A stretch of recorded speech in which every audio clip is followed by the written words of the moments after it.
नमस्कार दोस्तों, स्वागत है आपका मेरे YouTube चैनल मूवी मैग्नेट पर।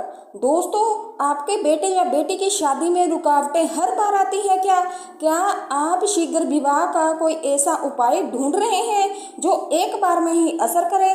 तो रुकिए मत। आज का ये जो अचूक गुरुवार का जो उपाय मैंने बताया है वे भगवान विष्णु और माता लक्ष्मी इन दोनों की कृपा पाने का सबसे सरल और शक्तिशाली तरीका है। सिर्फ ₹1 का सिक्का और 5 सुपारी और एक पीले कपड़े से आप ये उपाय कर सकते हैं और फिर देखना कैसे दूर होती है आपके विवाह में आने वाली हर बाधा। बल्कि दूर ही नहीं होगी दोस्तों, उसके साथ ही रिश्ता भी आपका पक्का होगा और घर में शहनाई भी बजेगी। चाहे आप माता पिता हो या फिर खुद वह बेटा बेटी, ये उपाय आपका जीवन 100% बदल देगा। साथ में जो मैं आपको बताने वाली हूँ उसमें एक खास चीज़ है। अगर ये उपाय आप करते हैं तो आपके बेटे या फिर आपकी बेटी जिसकी भी शादी के लिए ये उपाय आप कर रहे हैं वे पूरी जिंदगी सुखी रहेंगे। आपका जो जीवन है अपने जीवन साथी के साथ हंसी खुशी गुजरेगा। जो मैं आज आपको उपाय बताऊंगी वे सिर्फ एक पूजा नहीं है बल्कि एक माँ की पुकार होगी, एक माँ एक अपने पिता की तड़प होगी, एक बेटी बेटे की मनोकामना है जो वर्षों से विवाह के सुख की प्रतीक्षा कर रहे हैं। दोस्तों, आपको इस उपाय में करना क्या है तो देखिए, किसी भी गुरुवार के दिन आप ये उपाय कर सकते हैं। मैं ऐसे उपाय लेकर के आती हूँ जो अधिकतर किसी भी दिन किए जा सकते हैं। किसी खास मौके का मैं इंतजार वाला उपाय नहीं करती हूँ कि नवरात्रि हो दीपावली हो, वैसे नहीं कि उतना लंबा इंतजार कौन करे। मेरे जो उपाय है वो चट मंगनी पट ब्याह जैसे होते हैं। तो आपको किसी भी गुरुवार को उठना है, सुबह के टाइम नहा धो करके फ्रेश हो जाना है। अब अपने पूजा स्थान पर जाकर बैठ जाना है। आपके घर में जो पूजा स्थान है वहां पर एक घी का दिया आपको जला देना है और उसके बाद अगर आपके घर में लड्डू गोपाल है, भगवान श्री राधा श्री कृष्ण की फोटो मौजूद है या फिर उनकी मूर्ति है या फिर सिया राम की जोड़ी है, राम सीता की फोटो है या फिर माता लक्ष्मी और भगवान विष्णु जी की तस्वीर है, तो बस उन्हीं के सामने आपको दीपक जलाना है। दिया जलाना कैसे है दोस्तों, एक मिट्टी का दिया लेना है, उसमें थोड़ा सा पहले हल्दी छिड़क लेनी है, खाली दिए में थोड़ा सा पहले हल्दी छिड़कनी है, उसके बाद उसमें घी डालना है, फिर कलावे की बाती बनानी है और वे दिया जला देना है। ये दिया आपका सुख और समृद्धि का दिया होगा दोस्तों, क्योंकि मैं हर वीडियो में बताती हूँ कि कैसे दिया जलाना है। तो ये दिया आपको तैयार करना है, अब इसको जलाना है। उसके बाद सबसे पहले गणपति भगवान की आराधना करनी है। सभी कार्यों की शुरुआत में विघ्नहर्ता गणपति को याद करना है, मन में कहना है या बोल करके कहना है, जैसी आपकी मर्जी है गणनायक मेरे बच्चों के विवाह में जो भी रुकावटें हैं कृपा उन्हें अपने आशीर्वाद से दूर कर दे। ये तो मैंने लाइन आपको बता दी दोस्तों। बाकी जो आपकी भावना है, जो आपका निवेदन हो वो गणेश जी से आप बोल सकते हैं। जैसी भी आपकी भाषा हो, चाहे हिंदी है, मराठी, गुजराती, बंगाली, कोई भी भाषा आप बोलते हैं अपने भाषा में बोलिए, क्योंकि अपनी भाषा में फील होता है, ठीक है ना। इसके बाद सामग्री क्या क्या चाहिए आपको, तो एक चाहिए आपको ₹1 का सिक्का। एक ना मिले 2 लीजिए, 5 का ले लीजिए। कहने का मतलब ये है कि लोहे की धातु होनी चाहिए। सिक्का चाहे कोई भी हो, तांबे का ले लीजिए, पीतल का ले लीजिए, कोई भी सिक्का ले लीजिए। इसके बाद आपको 5 सुपारी लेनी है, एक छोटा पीला कपड़ा आपको लेना है रुमाल के साइज का। इसके बाद थोड़ा सा हल्दी आपको लेनी है, एक टुकड़ा गुड़ का और चने की दाल का 1 मुट्ठी आप ले लीजिए। अब आपको करना क्या है दोस्तों, एक प्लेट में, प्लेट चाहे स्टील की हो पित्तल की हो इसमें कोई दिक्कत नहीं, साफ सुथरी प्लेट होनी चाहिए। एक प्लेट में अपना सिक्का रखिए, 5 सुपारी रखिए, पीला कपड़ा रख दीजिए और इसके बाद दोस्तों विष्णु भगवान को पीले चंदन से तिलक करें। अगर आपके पास पीला चंदन नहीं है तो जो हल्दी है उसमें थोड़ा सा गंगा जल मिला लीजिए और उसको थोड़ा सा गाढ़ा घोल जैसा तैयार कर लीजिए और उससे विष्णु भगवान को तिलक कर दीजिए। माता लक्ष्मी को तिलक करें और उसके बाद फिर अपने माथे पर भी तिलक लगा लीजिए। पुरुष जो है वे अपने माथे पर तिलक लगाएं, स्त्रियां जो है वो अपने गले पर तिलक लगाएं। अब इसके बाद दोस्तों आपको करना क्या है, जो दीपक है, दीपक को उस चने की दाल वाली कटोरी में रखना है जो आपने भगवान को चढ़ानी है। अब हाथ जोड़ के आपको प्रार्थना करनी है कि हे लक्ष्मी पति नारायण, मेरे बेटे या फिर मेरी बेटी के विवाह की राह में जो भी बाधाएं आ रही हैं उन सबको दूर कर दीजिए, उन सबको काट दीजिए। अगर आपको विष्णु सहस्त्र नाम आता है तो उसका एक बार पाठ आप जरूर कर लीजिए प्रतिदिन। आज से लेकर आज या फिर आज गुरुवार हो गया जो मैं वीडियो बता रही हूँ, तो मान लीजिए कि आज ये उपाय कर रहे हैं तो आज गुरुवार का दिन है, तो आज से आप अपना विष्णु सहस्त्र नाम का पाठ करना शुरू कर दीजिए। विष्णु सहस्त्र नाम एक ऐसा पाठ है दोस्तों जिसमें आपके घर में धन दौलत की समस्या नहीं होती। शादी विवाह की बात तो चलिए मैं ये उपाय आपको शादी के लिए बता रही हूँ, पर आपके घर में परेशानी कोई भी चीज से लेकर हो सकती है। पति पत्नी में अनबन हो सकती है, फिर मतलब दुनिया भर के तमाम जो लफड़े चलते हैं ना, एक घर में जो शांति का माहौल नहीं बनने देते, तो उन सब की काट है ये विष्णु सहस्त्र नाम का पाठ, जिसमें सारे ग्रहों के बारे में अच्छी तरह से बताया गया है और वो आपको शांत कर देते हैं।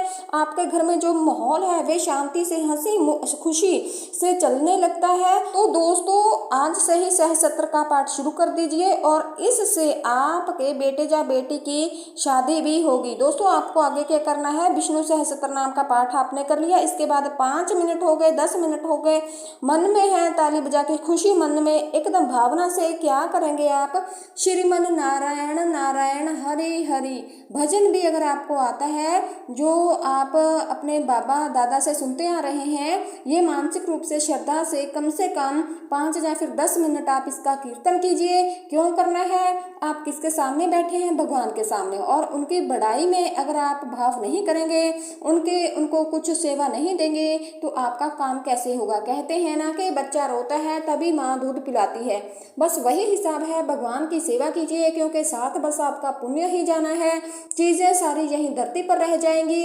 तो दोस्तों आपने कीर्तन कर लिया, भजन कर लिया, इसके बाद अब वे जो थाली है जिसमें आपने सुपारी रखी है, सिक्का रखा है, पीला कपड़ा रखा है, उसे भगवान विष्णु को अर्पण कर दें। अब चढ़ाएं, पहले नहीं चढ़ाना है, अब चढ़ाना है, चढ़ा दीजिए। अब इसके बाद दोस्तों करना क्या है, आपको चढ़ाने के बाद आपको 5 या 10 मिनट जो भी आप अपना उनसे निवेदन करिए और फिर वहां पर बैठे रहिए शांति से, आंखें बंद कर लीजिए। जो आपके मन में विचार आ रहा है बेटे की शादी की, बेटी की शादी को लेकर जो भी आप उपाय कर रहे हैं, विचार आने दीजिए।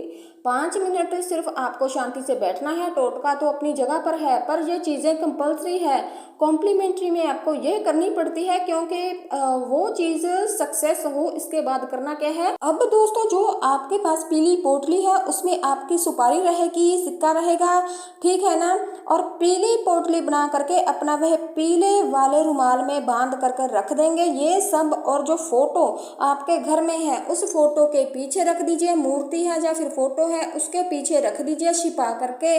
जब मनोकामनाएं आपकी पूर्ण हो जाए तो उसी किसी पवित्र जल में प्रवाहित कर दीजिए, जैसे नदी हो, तालाब हो, बहता पानी जहां पर भी हो वहां पर प्रवाहित कर दीजिए।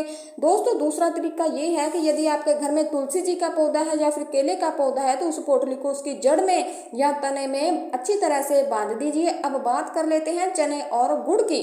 तो जब दीपक बुझ जाए तब आपको क्या करना है, उससे पहले नहीं, जब दिया बुझ जाए उसके बाद चने की जो दाल है आधा भाग घर की दाल में मिला देना है। जब भगवान को चढ़ाएंगे तो चना दाल को धोकर ही चढ़ाएंगे, डायरेक्ट तो हम चढ़ाएंगे नहीं। तो चना दाल जो धोया हुआ रहेगा वो तो गीला रहेगा।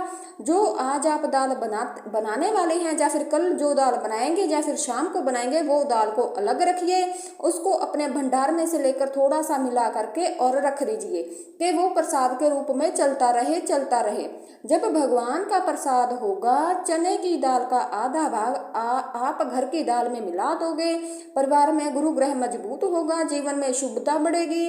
बाकी ये जो आधा भाग है चने की दाल का जो आपने कटोरी में लेकर के चढ़ाया था ना भगवान जी को, और वो चने की दाल और गुड़ किसी गाय को आप खिला सकते हैं।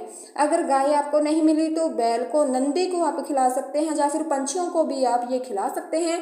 गुड़ को किसी पेड़ के नीचे डाल दीजिए। कीड़े मकोड़े जो होते हैं पक्षी प्रकृति सबका पोषण होता है। ये एक छोटा सा उपाय आपका और आपके घर परिवार का जीवन बदलने लगेगा दोस्तों। विवाह का भी योग बनेगा, अच्छा रिश्ता भी आएगा और रिश्ता पक्का भी होगा और घर में शुभ काम भी शुरू होंगे। अब जो मैं दूसरा उपाय आपको बताने जा रही हूँ, ध्यान से सुनिए, वो हनुमान जी का उपाय है। पहला जो मैंने उपाय बताया वो विष्णु भगवान का था। दूसरा जो उपाय है वे हनुमान जी का है। तो जोड़ी ऐसी है कि नर और नारायण जो भी है ना, वो भक्त हनुमान जी के सेवक हैं। विष्णु भगवान का ही रूप भगवान श्री राम का है। तो ये भी तो इसमें आप अगर ये भी कर लेते हैं, करने को आप दोनों उपाय करेंगे तो कहते हैं ना, सोने पे सुहागे वाली बात हो जाती है। एक से भले दो, बस एक बार करिए और फिर आप चमत्कार देखिए दोस्तों। तो इसके लिए दोस्तों आपको करना क्या है, कहते हैं ना, जिसके पास कोई नहीं उसके साथ हनुमान जी होते हैं। चारों युग पर ताप तुम्हारा है, प्रसिद्ध जगत उजियारा। तो आज का ये उपाय बालाजी हनुमान जी यानी कि हनुमान जी को समर्पित है, जो कलयुग के साक्षात सजीव देवता माने जाते हैं। अगर आपके बेटे या फिर बेटी के विवाह में देरी चल रही है, कोई बाधा है जो टूट नहीं रही, तो इस उपाय को बस एक मंगलवार आपको करना है। चमत्कार क्या होगा आप खुद बताएंगे। अभी नहीं, बिटिया की शादी हो जाए, बेटे की शादी हो जाए, उसके बाद आप वापस मेरी किसी भी वीडियो पर आना और कमेंट जरूर करिए और कमेंट में आप ये भी बताएं कि ये वीडियो आप कहां से देख रहे हैं। दोस्तों आप इस उपाय को सुबह के समय करें, बेशक शाम के समय करें, ये पूरी तरह से आपके ऊपर निर्भर है। जब आपका मन शांत हो, जब आप पुरुष हैं या स्त्री हैं, अगर आप ड्यूटी करते हैं, कहीं पर आप काम धाम करते हैं, तो आप शाम को भी ये उपाय कर सकते हैं। इसमें कोई दिक्कत वाली बात नहीं। नहा धोकर अपने पूजा घर में आपको एक दिया जलाना है। दिया कौन सा जलाना है, घी का दिया जलाना है और श्री राम दरबार की तस्वीर के सामने, भगवान राम जी के सामने, राम का जो दरबार है वे फोटो चाहिए आपको इसके लिए, इस उपाय के लिए। और ये फोटो मैं अपने लगभग हर वीडियो में बोलती हूँ कि आपके घर में ये फोटो तो होनी ही चाहिए। कौन कौन सी, तो एक श्री राम दरबार की और दूसरी शिव परिवार की, क्योंकि ये आपको परिवार में एक साथ जोड़कर रखने में सहायक है। और तीसरा फोटो दोस्तों आपका होना चाहिए, जो विष्णु भगवान जी हैं वो क्षीर सागर में सोए हुए हैं और माता लक्ष्मी उनके पैर दबा रही है। ये किस दिशा में होना चाहिए, कहाँ होना चाहिए, तो ये आपके विष्णु आप जहाँ सोते हैं, जिस बेडरूम में पति सोते हैं, वहाँ पर पश्चिम दिशा की दीवार पर चिपका हुआ होना चाहिए या लगा हुआ होना चाहिए। इससे पति में प्रेम रहता है। तो शादी जब हो जाएगी तो अपने घर में ये फोटो अवश्य लगाना दोस्तों। हनुमान जी तभी प्रसन्न होते हैं जब प्रभु श्री राम उनके साथ हों। अगर बेटा या बेटी घर पर हो तो उपाय उसी समय करें। अगर वे घर से बाहर रहते हैं तो उनकी फोटो की आवश्यकता आपको पड़ेगी, उनका एक फोटो चाहिए। अब करना क्या है दोस्तों, एक लाल कागज आपको लेना है। अगर लाल कागज नहीं है तो सफेद कागज पर रोल या कुमकुम के छींटे लगाकर उसको लाल बना लीजिए। कुमकुम घोलिए, उंगली में थोड़ा सा लगा लीजिए, हल्का सा छिड़क लीजिए, वो कागज आपका लाल के समान हो जाएगा। अब उस लाल कागज पर क्या रखेंगे आप, 3 साबुत टुकड़े हींग के रखेंगे। हींग जो हम सब्जी में डालते हैं, खाना बनाने में हींग का यूज किया जाता है, वो वाली हींग दोस्तों आपको रखनी है। हींग के 3 टुकड़े। अब इसके बाद आपने लाल कागज पर तीनों टुकड़ों को हींग का जो रखा है उसे अपनी हथेली, अपना जो कागज है वो अपनी हथेली पर रख लेना है और उस कागज पे आपका तीनों टुकड़ा हींग का रहेगा। अब उसके बाद जो 11 बार आपको हनुमते नम इस मंत्र का जाप करना है दोस्तों। हर बार इस मंत्र में आपको विश्वास रखना है, श्रद्धा रखनी है, भावना रखनी है कि हनुमान जी आपके बच्चों की हर रुकावट को दूर करेंगे। अब इस पुड़िया को बना करके उस बच्चे के सिर पर 7 बार आपको घुमा देना है, जो आपने दाहिने हाथ पर रखा था। आप पुरुष है चाहे स्त्री, आपको दाहिने हाथ पर ही ये पेपर रखना है। 11 बार इस मंत्र का जाप करना है और इस कागज को मोड़ करके पुड़िया जैसा बना लेना है। छोटा सा पुड़िया को छोटा सा बनाने के बाद उस बच्चे के ऊपर से 7 बार घुमाना है, घड़ी की सुई के दिशा में, कि बच्चा सामने ना हो तो उसके फोटो के ऊपर से 7 बार घुमा देना है। अब ये हींग की पुड़िया ले जानी है कहाँ पर, घर में अगर कोई पौधा है तो उसकी मिट्टी के नीचे दबा देनी है। अगर पौधा नहीं है, अगर ऐसी जगह पर आप रहते हैं जहाँ के आपके घर में पौधा नहीं है दोस्तों, जैसे कि आप सभी जानते हैं कि हर घर में तुलसी का पौधा तो होता ही है, हिंदू घरों में भी तुलसी का पौधा होता है, तो वहाँ आपको ये दबा देनी है। अगर आपके घर में तुलसी का पौधा भी नहीं है तो आप मंदिर चले जाइए, पार्क में, या फिर किसी भी पेड़ के नीचे आप इसे दबा दीजिए। याद रखना है, हनुमान जी साक्षात शक्ति हैं और जब आप भाव से प्रार्थना करते हैं तो उनकी कृपा में कोई विलंब नहीं होता है दोस्तों। जैसे अभी जो चमत्कार के लिए अगर कहें तो कब किसका भाग्य पलट जाएगा ये कोई नहीं कह सकता, कोई नहीं बोल सकता। जैसे अभी जो राजू कलाकार का गाना फेमस हो गया है, कौन सा गाना फेमस हुआ है ध्यान में तो नहीं आ रहा, लेकिन सोनू निगम के साथ जो अभी हुआ है, जो आदमी एक नॉर्मल जीवन जी रहा था, रातों रात वो एक स्टार की कैटेगरी में पहुंच जाता है दोस्तों। पब्लिसिटी जो होती है तो कैसे किसका भाग्य चमक जाएगा भगवान जी के आशीर्वाद से। तो गाना कौन सा है मेरे ध्यान में नहीं आ रहा दोस्तों, मैं आपको बताऊंगी कमेंट बॉक्स में अगर ज्यादा आया तो। इस तरह से आपको दोस्तों ये उपाय करना है। आज की वीडियो में मैंने आपको 2 उपाय बताए हैं। अगर आप चाहते हैं कि आपके बेटे या फिर बेटी की शादी शीघ्र हो जाए तो ये उपाय आजमा कर जरूर देखना। अगर आपको मेरे द्वारा बताए गए उपाय अच्छे लगते हैं तो मेरे YouTube चैनल मूवी मैग्नेट को सब्सक्राइब करना मत भूलिएगा। धन्यवाद।